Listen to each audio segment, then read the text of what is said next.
Assalamualaikum warahmatullahi wabarakatuh. Pada bagian ini kita akan melakukan deployment terkait project backend kita. Caranya kita login terlebih dahulu ke dalam VPS yang telah kita beli sebelumnya dengan cara ketikkan SSH root kemudian add IP. Di sini saya masukkan passwordnya terlebih dahulu. Jika sudah, kita akan mengikuti langkah-langkah yang telah saya persiapkan di sini.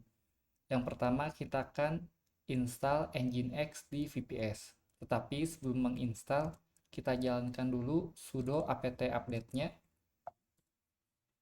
agar package-package-nya terupdate karena kan tadi kita menggunakan versi LTS yang 2022. Jadi saya update dulu untuk repositori-repositori di dalam OS ini. Kemudian jika sudah, kita akan jalankan komen berikutnya untuk menginstal Nginx. Kita yes saja seperti ini, kita tunggu untuk prosesnya. Untuk ini kita langsung pilih saja ke OK dengan cara klik tombol tab di keyboard. Kemudian tekan enter. Jika sudah, tampilannya seperti ini. Kita akan lanjut ke bagian berikutnya, yaitu menginstal npm di VPS. npm ini adalah Node Package Manager, tetapi kita menggunakan bantuan dari library nvm Node Version Manager. Jadi kita bisa menggunakan berbagai versi Node lewat library ini. Jadi kita bisa berganti dari Node versi 12 ke 14 ke 20 dan sebagainya dengan mudah. Jadi kita jalankan dulu untuk komen curl ini. Selanjutnya kita jalankan source yang ini agar terupdate untuk repositori si nvm-nya. Kemudian kita coba install Node versi 20 menggunakan komen nvm ini. Jadi ketika kita menjalankan project backend dan frontend kita menggunakan Node versi 20. Seperti ini. Kita coba validasi Node versinya. Nah, di sini Node versinya sudah versi 20. Jadi kalian bisa coba cek di deskripsi untuk komen-komen ini. Kalian bisa coba cek di platform Develop Edu. Sudah saya sediakan di bagian deskripsinya agar kalian bisa coba copy paste saja agar terhindar dari error. Jika sudah, saatnya kita clone source code-nya menggunakan git di VPS. Pertama, kita akan setup yang backend-nya terlebih dahulu. Kita jalankan seperti ini.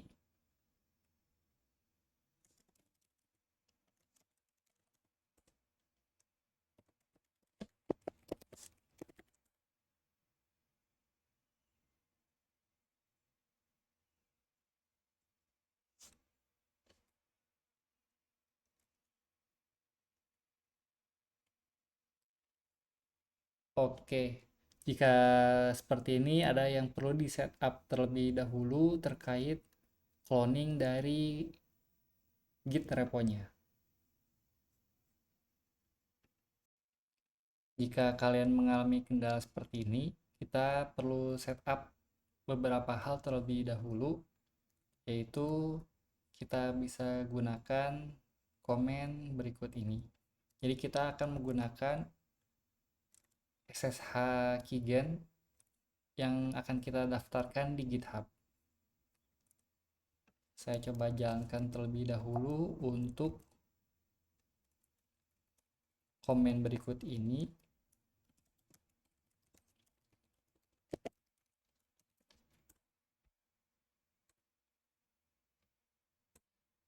Oke, Untuk yang bagian ini saya isikan kosong saja, jadi tinggal di klik enter.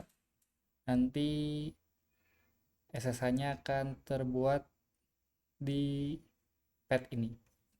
Jadi kita bisa gunakan command cat root ssh id yang .pub ini. Jadi pastikan kita copy paste untuk yang berakhiran .pub karena itu merupakan public key dari SSH-nya. Kemudian kita tambahkan di sini test deployment. Untuk title-nya bebas. Jadi nanti kalian bisa buka profil GitHub kalian, pilih menu SSH NGPG keys ini, kemudian klik tombol new SSH key. Nanti pastekan saja teks yang ada di sini. Test deployment. Oke, nanti kita klik tombol add SSH key. Kemudian kita coba ulangi untuk proses cloning reponya. Kita akan menggunakan link yang SSH. Karena tadi kan kita menggunakan link HTTPS yang ini, saya coba gunakan yang SSH.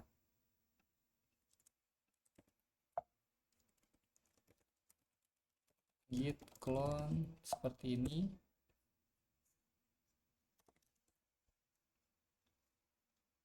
Nah, sudah berhasil untuk cloning repositorinya. Jadi, jika kalian mengalami kendala yang sama seperti saya tadi, yaitu ada error seperti ini, kalian bisa coba jalankan komen yang tadi, yaitu generate SSH keygen terlebih dahulu. Jadi nanti kita gunakan teks yang ada di dalam pad ini. Nanti ditambahkan di menu SSH and GPG keys di dalam profil. Jadi nanti kalian klik avatar, kemudian klik settings. Nanti di profil ini pilih SSH and GPG keys. Seperti itu. Oke, jika sudah, kita akan lanjut ke tahap berikutnya. Oh ya, di sini saya kopikan saja agar tidak lupa.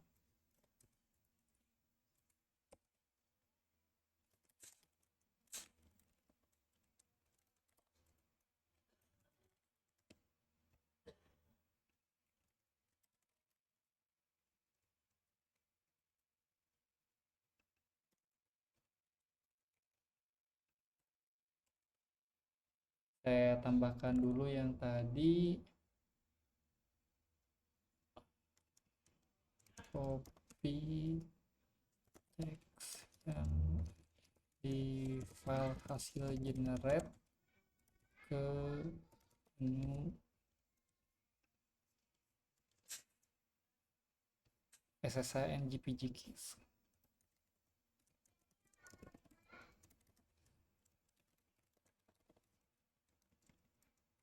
Oke, kita lanjut untuk tahap berikutnya, yaitu kita akan menginstal MySQL di VPS kita.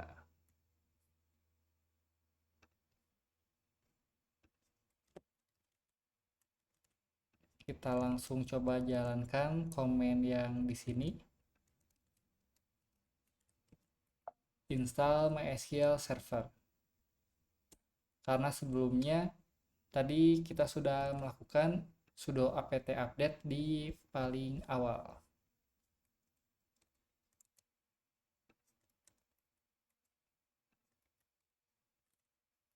Kita tunggu untuk proses downloadnya.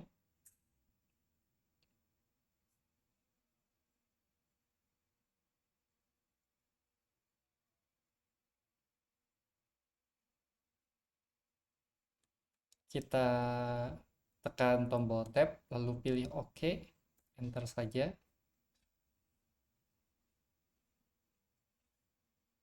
Jika sudah selesai, tampilannya seperti ini. Oke, selanjutnya kita jalankan komen berikutnya untuk memastikan MySQL kita sudah berjalan dengan normal. Di sini kita akan membuat user baru untuk bisa login ke MySQL. Kita akan set passwordnya itu low saja.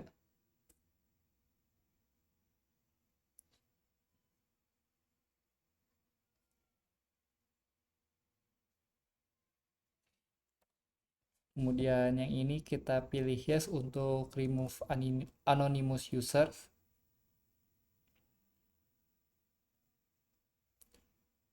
Untuk yang disallow root login remotely, kita pilih no saja karena kita kedepannya jika ingin mengakses database di aplikasi seperti di Beaver bisa digunakan gitu ya. Karena kalau di disallow kita tidak akan memiliki akses untuk mengakses database secara remote. Untuk yang ini kita pilih yes saja untuk remove test database. Kemudian yang ini kita pilih yes juga. Oke. Jika sudah, kita akan lanjut ke tahap berikutnya. Kita coba akses dulu MySQL-nya. Karena secara default untuk MySQL belum ada passwordnya. Kita akan jalankan kode yang ini. Karena jika akses ke MySQL-nya tanpa password itu cukup rentan. Jadi kita jalankan dulu komennya di sini.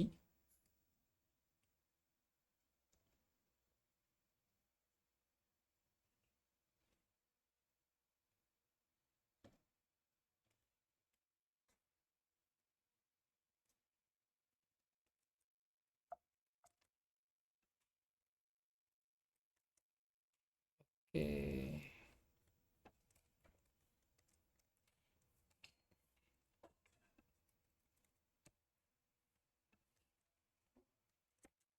Saya coba ulangi. Untuk passwordnya kita akan set T1234. Nah, jika sukses tampilannya seperti ini. Tadi salah copy terkait kodenya. Jadi cukup login ke MySQL. Nah, jika seperti ini berarti password untuk root sudah di set. Jadi kita akan gunakan komen loginnya menjadi seperti ini. Yang asalnya MySQL saja karena belum di set password apa-apa di user rootnya, kita perlu mengakses seperti ini agar kita bisa menginputkan password dari user MySQL-nya. Nah, jika sukses baru bisa masuk ke dalam MySQL command ini.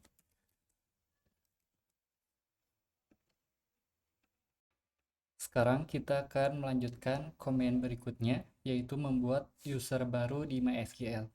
Kita login terlebih dahulu agar bisa mengakses MySQL command-nya. Nah, di sini kita sudah masuk ke MySQL cell-nya. Tandanya seperti ini. Untuk menambah user baru, kita bisa copy paste saja satu persatu dari sini. Kita akan set passwordnya itu misal tes1234. Jika berhasil password user tersebut, informasinya seperti ini. Oke, kita akan jalankan komen berikutnya. Yang kedua ini berguna agar user develop ini bisa mengakses seluruh tabel yang ada di MySQL kita. Jadi kita jalankan saja, jika sukses akan muncul informasi seperti ini. Kemudian yang selanjutnya untuk exit ini agar kita keluar dari MySQL cell-nya. Jadi seperti ini tampilannya. Kemudian kita coba login menggunakan user sebelumnya. Kita login menggunakan user tadi develop. Karena kita set password, jadi kita tambahkan flag P di sini. Isinya kita ketikkan passwordnya. Jika sukses maka tampilannya seperti ini. Berarti password user tersebut sudah berjalan dengan baik. Langkah selanjutnya kita akan membuat database baru. Di sini saya menggunakan nama databasenya itu dbclotty. Jadi di dalam MySQL ini kita jalankan komennya. Jika sukses muncul informasi seperti ini. Kemudian kita akan membuat file.env di dalam project backend kita. Sehingga sekarang kita exit lagi dari MySQL cell-nya. Kemudian kita masuk ke dalam folder backend yang menggunakan Project Express yang sebelumnya kita sudah clone di tahap ini. Untuk masuk ke dalam foldernya, kita cd qt backend seperti ini. Kemudian nano.env.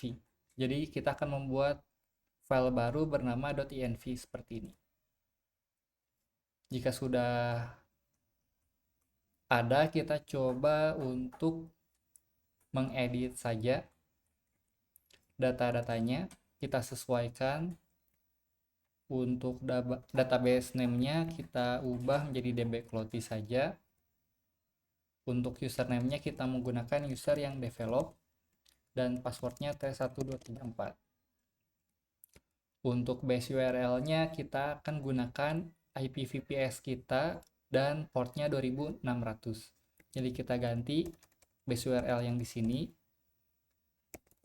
Contohnya saya IP-nya 178 128 94 dan 20.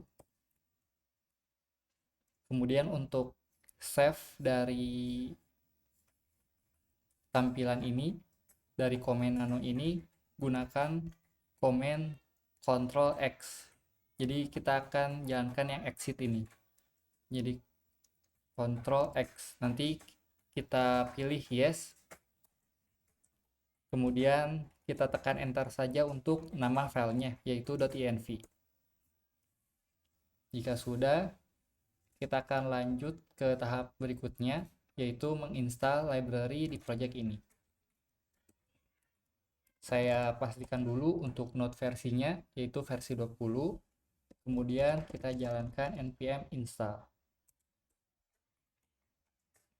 Kita tunggu untuk prosesnya. Jika berhasil, tampilannya seperti ini.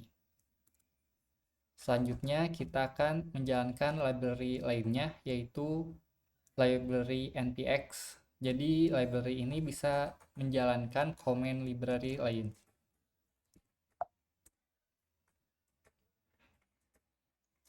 Jika error seperti ini, berarti npx-nya sudah tersedia. Jadi ini bisa diabaikan jika ada error exist seperti ini. Selanjutnya kita akan install PM2, library PM2 yang berguna untuk menjalankan proyek kita di VPS ini. Kita tunggu untuk prosesnya.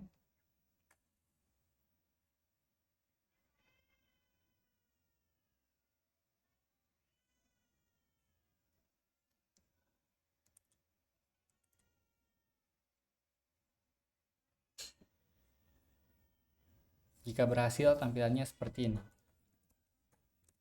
Selanjutnya kita akan melakukan migrasi database SQLize. Jadi kita bisa menjalankan menggunakan komen seperti yang di lokal, yaitu npx sequelize db.2 migrate. Jika konfigurasi di file .env tadi benar, maka tampilannya akan sukses seperti ini. Karena nanti kita akan memigrasikan data-data tabel dan struktur database lainnya ke dalam db ini dengan user MySQL-nya itu develop dan passwordnya tes1234. Jika migrasinya telah selesai, kita coba jalankan untuk seed-nya.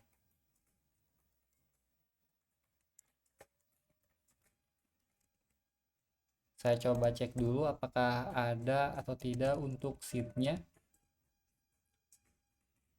Oke, saya coba cek dulu untuk password dari seed yang ada.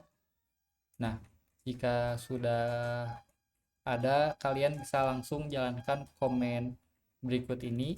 Jika tidak, kalian bisa coba copy paste dari file yang sebelumnya kita kerjakan di bagian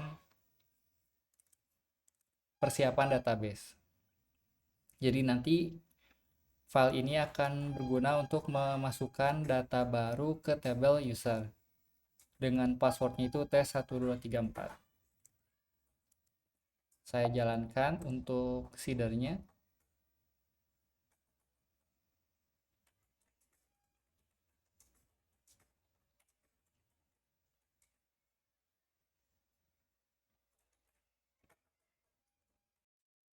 Jika kalian mengalami kendala seperti ini, kalian bisa coba gunakan command npm uninstall bcrypt.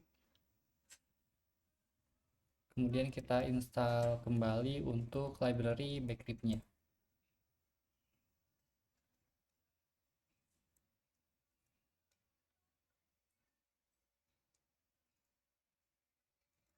Kemudian kita jalankan kembali seedernya. Nah, untuk tampilnya seperti ini jika seedernya berhasil. Jadi jika kalian mengalami kendala atau error yang sama, bisa coba uninstall bcrypt-nya terlebih dahulu, kemudian install ulang untuk library bcrypt-nya. Biasanya ini terjadi karena beda arsitektur antara lokal kita dengan VPS kita. Karena di sini saya lokalnya itu menggunakan Mac, sedangkan di VPS ini menggunakan OS Linux. Takutnya ada case di mana si library-nya itu tidak support untuk OS Linux karena di lokal saya menggunakan Mac. Seperti itu. Jadi coba untuk uninstall bcrypt-nya terlebih dahulu, kemudian install bcrypt-nya. Oke, selanjutnya kita bisa bergerak ke bagian selanjutnya. Ini opsional, jadi kalau kalian mau menghapus file seedernya, kalian bisa hapus dengan cara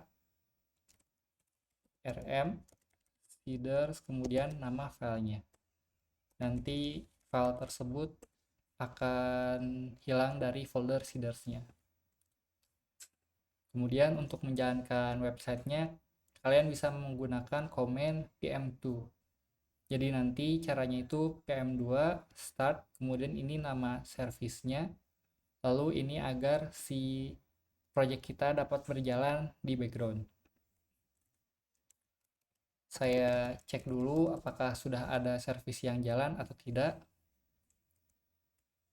Tampilannya seperti ini.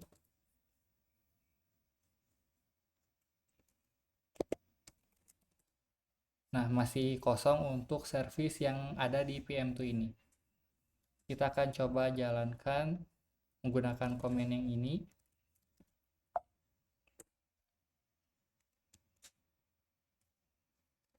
Saya coba cek lagi menggunakan PM2 list. Untuk uptime-nya sudah bergerak dan jumlah restarnya tetap 0, berarti service kita berjalan dengan normal. Karena kalau misalkan uptime-nya itu tidak bertambah dan malah bagian kolom ini yang bertambah terus-terusan, berarti ada konfigurasi yang kurang tepat. Untuk mengaksesnya, kalian bisa coba cek menggunakan IP, kemudian port yang digunakan. Tetapi terkadang ada kondisi di mana